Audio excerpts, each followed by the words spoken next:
It's likely that some of you may have never seen or heard of a woman performing magic, but there is actually a rich and unknown history of women in the conjuring arts.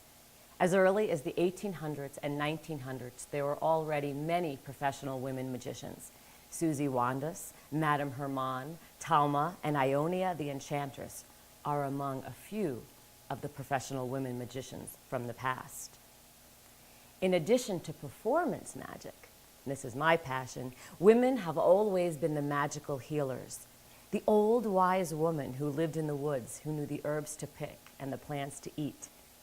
When you were sick, she could heal you. She could also interpret your dreams to find the best cure for you. And of course, women have always been revered for their incredible intuition and their ability to give birth. And as a performer, one of my passions is I like to help people birth their dreams. Well, one of the highlights of my stage show is I have the audience write down dreams they want to bring into reality.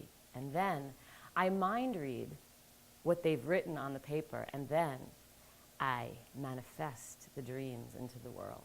So that's one mind reading. There's many ways to do it. It could be as simple as, would you pick a card?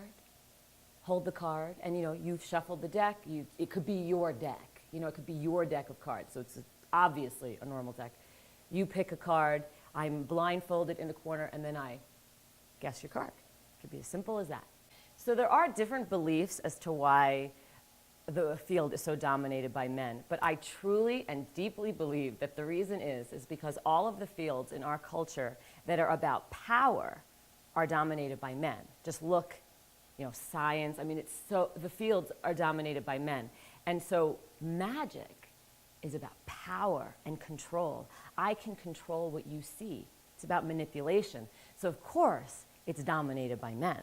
I play the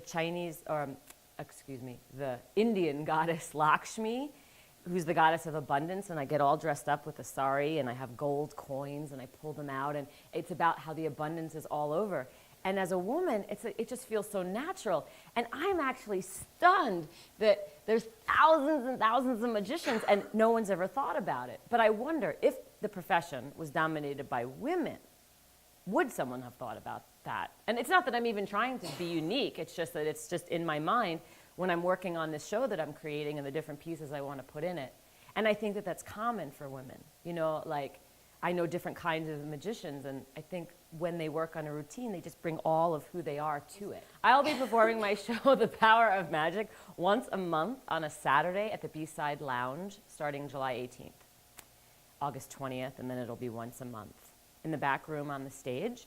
And I'll be doing it other places, so look for it, but come to that show, please. I love that because that's really my mission.